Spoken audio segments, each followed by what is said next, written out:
अदानी उनका एजेंट है। इन्होंने तो भारत को डंपिंग ग्राउंड ही बनाकर रख दिया है। इस देश की सरकार बैंकों को बोल के, LIC को बोल के, अपने कंट्रोल में जितनी वित्त संस्था है जिसको डोमेस्टिक इंस्टीट्यूशनल इन्वेस्टर्स का नाम दिया गया है। नमस्कार, मैं विश्वास उट्टी हूं। आज का हमारा जो विषय है कि ट्रम्प साहब ने सत्ता में आने के बाद हाउस ऑफ कांग्रेस के सामने जो भाषण किया है, उन्होंने फिर से एक बार उन्होंने जितने भी ऑर्डर साइन किए हैं प्रेसिडेंट बनने के बाद, उन सारी बातों को उनके भाषण में प्रायोरिटी है। जैसे कि हमको मालूम है कि उन्होंने ये कहा था कि अमेरिका में आने वाले जितने भी माल है, उस माल पर, गुड्स पर या सर्विसेज पर हम टैरिफ लगाएंगे। और हमें ये भी मालूम है कि भारत में जो गुड्स है उसके ऊपर 25% का टैरिफ उन्होंने ऑलरेडी डिक्लेयर किया है। चाइना के गुड्स, वहां पे 10% का टैरिफ उन्होंने कहा है। मतलब जो टैरिफ अभी है उससे 10 गुना ज्यादा चाइना के बारे में, हमारे के बारे में 25%। अब ये नाम लेके कुछ देशों के बारे में हमने बोला, लेकिन कनाडा के बारे में, मेक्सिको के बारे में, ब्राजील के बारे में, या फिर नजदीकी जो देश है, पनामा है, बहुत सारे देश है, सभी उनके पड़ोसी देश पर उन्होंने बहुत बड़ा टैरिफ लगा दिया है। उनका ये मानना है प्रेसिडेंट ट्रम्प का कि बाकी के देश अमेरिका से जब व्यापार करते हैं तो वो ज्यादा कमाते हैं, तो अमेरिका को भी उतना ही टैरिफ उनसे वसूल करना चाहिए। इसलिए अमेरिका में आने वाला हर वो प्रोडक्ट किसी भी देश का हो, उन्होंने ये भी कहा, चाहे वो दुश्मन का देश हो या मित्रों का देश हो, हमको टैरिफ बढ़ाना है और अमेरिका को ग्रेट बनाना है।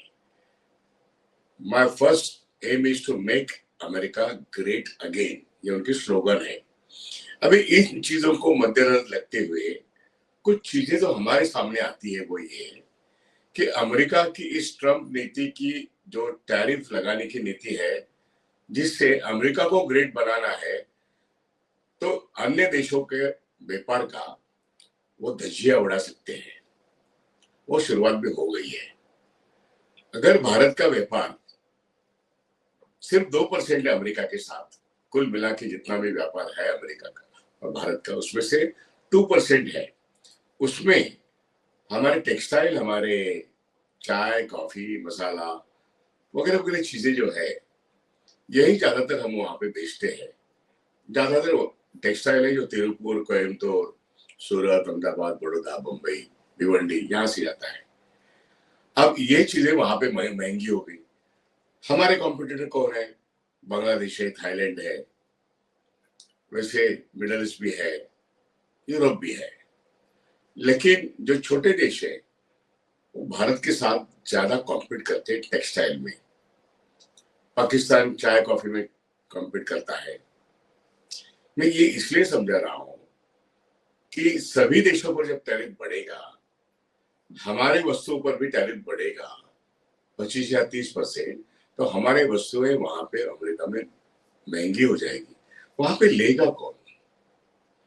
लेकिन अमेरिका को भी ये सोचना जरूरी पड़ेगा कि आप सभी देशों पर टैरिफ लगाओगे और अमेरिका को ग्रेट बनाओगे, मतलब अमेरिका का इनकम बढ़ाओगे, तो ये बात तो दिखने में अच्छी दिखती है, लेकिन क्या बाकी के देश में ऐसा ही करे? तो जैसे कनाडा ने किया है, जैसे मेक्सिको ने किया है, जैसे ब्राजील ने किया है, बहुत छोटे छोटे देशों ने यूरोप, अमेरिका में किया है कि टिट फॉर टैट, अमेरिका के हर गुड्स को वो अपने देश में आने ही नहीं देंगे। मतलब एक तरीके का बायकॉट अमेरिकन प्रोडक्ट, ये भी हो रहा है। इसका भी तो कुछ असर होगा। हमारे देश का सवाल अगर देख लिया जाए तो आज की तारीख में हमने ऐसा कुछ नहीं कहा है। हमने कहा कि हम ये एक्सेप्ट करते हैं, हमारे पास कोई चारा नहीं है। इनफैक्ट हमारे देश ने जब ट्रम्प के साथ बात की, प्राइम मिनिस्टर या जयशंकर ने, हमने उन्होंने कहने के पहले उनके 30 साल पुराने जो हवाई जहाज पड़े हैं उसको हमने खरीद लिया। हमारे पास पैसा हो या ना हो, हमने वो खरीद लिया। इसका मतलब हमारे यहां से बहुत सारा डॉलर अमेरिका जाएगा। हम लेने की ताकत नहीं रखते वो, और उसकी कोई जरूरत नहीं है हमारे डिफेंस फोर्सेस को। ऐसे हमारे हवाई जहाज हमने खरीदी है।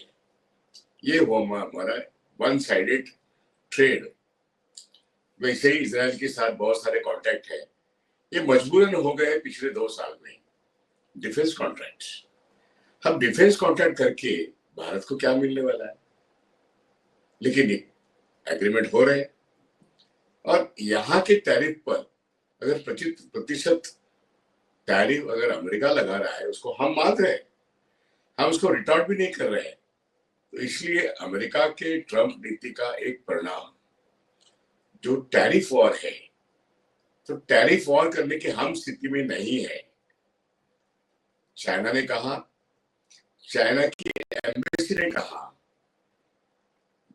कि अगर आप हमें 10% इतना टैरिफ लगाते हो हमारे गुड्स पर, आप देखिएगा चाइना और अमेरिका का जो ट्रेड है इसमें चाइना सरप्लस है, सरप्लस ट्रेड पार्टनर है। 10% अगर टैरिफ वॉर शुरू होता है, अमेरिका करता है, तो चाइना की एम्बेसी जो अमेरिका में है उन्होंने जवाब दिया, till the end of this war we shall continue the war. इसे कहते हैं टिट फॉर टैट। चाइना कह रहा है आप जिस हथियार से लड़ोगे उससे हम लड़ेंगे। तो ये तो एनिमी नंबर 1 हो गया अमेरिका का, लेकिन ट्रेड पार्टनर में सबसे नंबर 1 पार्टनर है। और वहां पे टेरिफ वॉर शुरू करने के लिए जो ट्रंप की नीति है उसको रिटार्ड भी होता है, और कहा जाता है कि we shall end the war in the same way and we shall fight the war, trade war as you want. तो अमेरिका की भूमि पर चाइना वॉर करना चाहता है, ट्रेड वॉर। इसका भी एक परिणाम है। आज के तारीख में मान लिया कि डॉलर एक मजबूत करेंसी है, लेकिन कल ये हो सकता है कि सबके साथ अमेरिका ने दुश्मनी देने के बाद अमेरिका के दोस्त भी पीछे हट रहे हैं। अमेरिका के यूरोप के दोस्त हो या नजदीकी पड़ोसी देश हो जैसे कनाडा, ये भी अगर दुश्मन के क्यू में आके खड़े होते हैं तो ये हो सकता है कि बहुत सारे देश अमेरिका की इस नीति को परास्त करने के लिए दो देशों के बीच व्यापार चालू कर दे। जो गुड्स हम अमेरिका को एक्सपोर्ट करते हैं वो देश हम कनाडा को देंगे या फिर और किसी देश को। तो दो देशों में व्यवहार हो सकता है। ये एक नई शुरुआत इस टैरिफ वार के कारण हो सकती है, नंबर 1 की बात। नंबर 2 की बात, खुद अमेरिका डब्ल्यूटीओ की बहुत सारे नियमों को तोड़ने की कोशिश कर रहा है, इसका मतलब डब्ल्यूटीओ इसलिए बना 30-35 साल पहले, दुनिया के व्यापार को ग्लोबलाइजेशन की नीति तहत कुछ नियमों में बांध लेना, ये उसकी नीति थी। इसमें चाइना था, बाहर गया, आ गया। अब ये सारी बातें अगर ट्रम्प कहने लगेंगे कि नहीं, global is better, local is better than the global, और हमने तो पिछले 30 साल में देखा कि ग्लोबलाइजेशन की इस नीति में वर्ल्ड ट्रेड सेंटर होने के बावजूद, कुछ नियमों के बावजूद, दो देशों के बीच या दो गुटों के बीच फ्री ट्रेड एग्रीमेंट्स हो रहे हैं। और हमने ये भी देखा कि ब्रिक का जन्म हुआ। हमने ये भी देखा है कि बहुत सारे 4-5 देश इकट्ठे आते हैं और रीजनल ट्रेड प्रैक्टिसेस शुरू करते हैं आपस में। तो ये डब्ल्यूटीओ के लिए पैरेलल हो रहा है। अब अमेरिका के टैरिफ वॉर के कारण जो 2 अप्रैल से, खास करके भारत में 2 अप्रैल से अमेरिका का 25% टैरिफ लागू हो जाएगा भारतीय वस्तुओं पर। ये तो डिक्लेयर उन्होंने उनके भाषण में किया है, जो अमेरिकन कांग्रेस के सामने उन्होंने नाम लेके कहा। तो ये वॉर तो शुरू हो गया। अब तो मार्च महीने के, अभी तो हम सिर्फ 6 तारीख पर है, 2 अप्रैल से ये लागू होने वाला है। तो ये ट्रेड वॉर दुनिया भर में इसका कैसा स्वरूप होगा, इसके बारे में अब चर्चाएं हो रही है। इसमें हर करेंसी का एक जो मापतोल है, इसमें बिगाड़ हो सकता है। अब वर्ल्ड ट्रेड सेंटर के वॉयलेशंस खुद अमेरिका कर रहा है, डब्ल्यूटीओ के वॉयलेशंस, तो एफटीए का दौर और भी बढ़ेगा। लेकिन अमेरिका के साथ एफटीए कौन करेगा? जो ट्रेड सरप्लस है चाइना जैसे, लेकिन ट्रेड वॉर करने में वो अग्रेसर है, वो कितना करेगा, कैसे करेगा, वी डोंट नो। लेकिन भारत में ये ट्रम्प प्रेसिडेंट होने के बाद जो बाजार अब बॉटम लाइन पे आ गया है, 70-71 हजार का सेंसेक्स है, निफ्टी भी 22,000 के नीचे आ गया है। और अब चर्चा ये है कि बॉटम कहाँ होगा, क्या वो 60,000 का होगा बॉटम? बॉटम का मतलब इस देश का हर सेक्टर, जो लार्ज कैप में है, जो मिड कैप में है, जो स्मॉल कैप में है, वो अपना बॉटम देख चुका है। आज के तारीख में सारे एसआईपी जीरो पर आ गए। आज के तारीख में सभी बड़े जो 30 कंपनियां हैं बीएसई की, जिससे सेंसेक्स बनता है, वो अपने बॉटम पर आ गए हैं और 70,000 का सेंसेक्स दिखाई दे रहा है। म्यूचुअल फंड भी वाइप आउट होने लगे, सारे फंड्स। ऐसी स्थिति में एफआईज अपनी जगह पे नहीं है, वो भाग रहे, अपने हाथ के शेयर बेच रहे, भाग रहे। आज सिर्फ कुछ अंक ऊपर आए, नहीं तो लगातार 5 महीने वो नीचे ही था। और 1-2 दिन ऊपर आके बार बार नीचे जाने का एक दौर, इसके आगे 1.5 साल चलेगा। ये आज की चर्चा का सबसे बड़ा मुद्दा है। सारे अर्थशास्त्री यही कह रहे हैं कि यहाँ पे जो इनकम जनरेशन वाली कंपनियां थी, कारपोरेट्स थे, इनके इनकम इतने घट चुके हैं और उनकी जो एक मार्केट में अभी खड़ा रहने की ताकत है वो कम हो गई है। इसलिए वर्कर्स की छटनी होनी है। इनका इनकम कम हो गया है तो पहले वर्कर्स की छटनी होती है। और अपने शेयर खुद खरीदने की एक नई नीति जो पिछले 5 साल में अपनाई गई है। हर बड़ी कंपनी अपने शेयर मार्केट में खुद खरीदते हैं, या इस देश की सरकार बैंकों को बोल के, एलआईसी को बोल के, अपने कंट्रोल में जितनी वित्त संस्था है जिसको डोमेस्टिक इंस्टीट्यूशनल इन्वेस्टर्स का नाम दिया गया है, उनको ये शेयर्स खरीदने को बाध्य करती है। ये छिपा हुआ नहीं है, ये सबको मालूम है। आखिर डोमेस्टिक इंस्टीट्यूशन इन्वेस्टर है कौन? State bank, 12 banks, LIC, GIC, UTI mutual fund, जो सरकार के हाथ में, या ईपीएफओ का फंड है, जो सरकार की वित्त संस्था है, यहाँ पे पैसा है। यही है डोमेस्टिक इंस्टीट्यूशन इन्वेस्टर्स, जो अभी भी मार्केट को एक जिंदा रखे हुए हैं। लेकिन वो कितने दिन तक रखेंगे सवाल है। फॉरेन इंस्टीट्यूशन इन्वेस्टर्स तो भाग रहे हैं, इसलिए मार्केट नीचे जा रहा है। और ये डोमेस्टिक इंस्टीट्यूशन इन्वेस्टर कितने दिन बचाएंगे? इनका बचाने का तरीका मतलब आप और मैं, हमारा बचत इन बैंकों में और इंश्योरेंस सेक्टर में है, इसका गैर इस्तेमाल मार्केट में हो रहा है। मार्केट के कुछ शेयरों को बचाने के लिए हो रहा है। ये हमें समझने की जरूरत है। और इसलिए डोमेस्टिक इंस्टीट्यूशन इन्वेस्टर्स का जो पिछले 4 साल में पहले कभी नाम भी नहीं सुना था, वो एक सरकार की नीति तहत काम कर रहे हैं। वो कितना दिन करेंगे? और इसके बदौलत ये संस्था, मतलब बैंक और इंश्योरेंस, ये अपने आप में अंदर से खोखला होने वाले हो गए। यहां से करंट अकाउंट और सेविंग्स अकाउंट कम होते गए और फिक्स डिपॉजिट बढ़ रहे हैं। और जितना भी पैसा करीब 50 लाख करोड़ शेयर बाजार में, म्यूचुअल फंड में गए हैं, अब वो भी मिट्टी में मिल गए हैं। और इसलिए मध्यम वर्ग अभी बचत करने के बजाय अपना पैसा सुरक्षित रखो, कंजम्पशन। इसलिए फिर से एक बार कोरोना के बाद जो बढ़ा वो नहीं बढ़ने वाला है। अब जो मिडिल क्लास जो इन्वेस्टर था वो भी इस मार्केट में नहीं जाने वाला है। डोमेस्टिक इंस्टीट्यूशन इन्वेस्टर्स की ताकत कितनी कम हो गई है, इसकी एक स्टैटिस्टिक्स अगर बात बाहर आ जाएगी तो इनकी औकात पता चलेगा। और ऐसे हालत में बाजार बॉटम पे आने की बहुत बड़ी शुरुआत हो चुकी है, क्योंकि ट्रम्प एक के बाद एक जो हमारा फॉरेन ट्रेड है इसके ऊपर अटैक हो रहा है। हमारा फॉरेन ट्रेड है, डोमेस्टिक मार्केट में हमारी जो लोगों के हाथ की परचेसिंग पावर है वो रुपया पर है। रुपया और डॉलर में इतनी डॉलर बहुत स्ट्रांग होके गया है, रुपया अब 88 के कगार पर खड़ा है।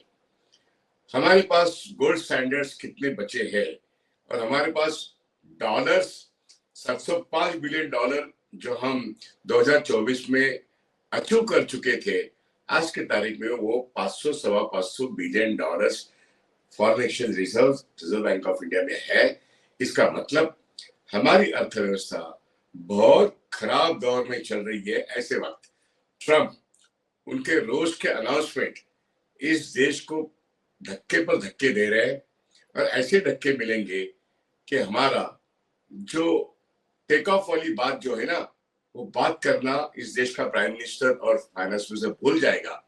इस तरीके का एक शॉक ट्रम्प की सारी वक्तव्य से और निगोशिएशन से मिल रहा है। तो ये सोचने वाली बात है, ट्रम्प का टैरिफ वॉर चाइना झेल सकता है, रशिया झेल सकता है, बहुत सारे देश जो पड़ोस है उनके वो तो टिट फॉर टैट कर रहे हैं, लेकिन हम तो हर बात ट्रम्प की मान रहे हैं और ट्रम्प का दोस्त ट्रम्प से ही मार खा रहा है। ऐसे हालत में इस देश का इंटरनल कंजम्पशन, इस देश में इंटरनल जो कारपोरेट्स है, इनकी ताकत इतनी कमजोर हो गई है कि बड़े से बड़े कारपोरेट आपको साल भर में टूटते हुए नजर आएंगे। अभी तो उनके मार्केट कैपिटलाइजेशन टूटते हुए नजर आए हैं, लेकिन उनकी इनकम जनरेशन कैपेसिटी जो है, उनके बैलेंस शीट की जो ताकत है, वो ट्रम्प टैरिफ वॉर के बाद जो ट्रेड डेफिसिट बढ़ते जाएगा हर देश के साथ, तब भारत की हालत आज जो बुरी हो गई है वो बहुत खराब होने वाली है। और इसलिए मार्केट में 6 महीने, साल, 1.5 साल में आगे वो कितना आएगा मालूम नहीं, लेकिन जो रियल इकोनॉमी है उसमें 100 करोड़ लोगों को अपने रोजमर्रा जिंदगी में जो खरीद कर सकते हैं उतनी ही 10,000 की उनकी तनख्वाह है। अगर 142 लोगों के में से अगर 100 करोड़ लोगों की ये हालत है, आप उनको कह रहे हो कि वो नहीं भाई, आपको तो 5 किलो के धान पर जीना है अगले 5 साल भी, अब वो 80 करोड़ नहीं तो वो 100 करोड़ की बात इस देश का प्राइम मिनिस्टर करने लगेगा। इसमें हमें कोई अचरज नहीं है, लेकिन इस देश के सिर्फ 25 या 30 करोड़ लोग इस देश की अर्थव्यवस्था को और कितना दिन चला पाएंगे। अमेरिका का ट्रेड वॉर, हमारे जो दुश्मन है तो दुश्मन ही है, वो पाकिस्तान है, रशिया दोस्त है नहीं, हम चाहे दोस्ती करे या ना करे, चाइना दोस्त भी है और दुश्मन भी है, इनसे दोस्ती कौन करे। इन्होंने तो भारत को डंपिंग ग्राउंड ही बनाकर रख दिया है और अदानी उनका एजेंट है। ऐसे ऐसे माहौल में इस देश की अंतर्गत सुरक्षा और बाह्य सुरक्षा, ये भी एक सवालिया निशान खड़ा है। और इसलिए जब इस देश में महंगाई बढ़ रही है और बढ़ने वाली है ट्रेड टैरिफ वॉर के बाद, ट्रम्प की टैरिफ नीति के बाद, इस देश में और एक बड़ा रोजगार कम करो, नया रोजगार बढ़ने की कोई संभावना ही नहीं, ऐसी स्थिति पैदा करो। जो कॉर्पोरेट्स नीचे जा रहे हैं वो नया रोजगार नहीं करेंगे, सरकार अपनी खाली जगह नहीं भर रही है, तो महंगाई का बोझ डबल डिजिट पर जाने वाला हमको दिख रहा है। और ऐसी हालत में बजट का अभी प्रोसेस पूरा नहीं हुआ है और 20,000 करोड़ का ऑयल हमने खरीदने का ठान लिया है अमेरिका से, जिसका कोई प्रावधान हमारी बजट में हमारी फाइनेंस मिनिस्टर ने पार्लियामेंट को बताया भी नहीं है। इसलिए हमारा बजट डेफिसिट कितना होगा और हमारे 20,000 करोड़ के ऑयल परचेस करने के बाद यहाँ पर ऑयल की कीमतें कितनी बढ़ेगी, इसका परिणाम हमारे बजट पर कितना होगा, हमारी महंगाई पर कितना होगा, और ऑयल का खर्चा बढ़ने के बाद उसका जो कास्केडिंग इफेक्ट इन्फ्लेशन जो है वो कितना बड़ा होगा, सोचते सोचते दिमाग खराब हो जाएगा। ऐसी परिस्थिति में ट्रम्प का भाषण जो हाउस ऑफ कांग्रेस के सामने उन्होंने किया है, सीनेटर के सामने जो उन्होंने किया है, उसका परिणाम भारत पर तो हो रहा है, दुनिया भर होगा। लेकिन ऐसी नीति में हमको सोचना बहुत जरूरी है कि हमारे देश के पास कोई नीति है, हमारे देश के पार्लियामेंट्रियन इस ऐसी परिस्थिति को जो आम आदमी को महंगाई से और बेरोजगारी से बचाएंगे? क्या हम आम आदमी के पास कोई नया रोजगार खड़ा करने की ताकत हमारा विपक्ष रास्ते के आंदोलन की तैयारी कर सकता है?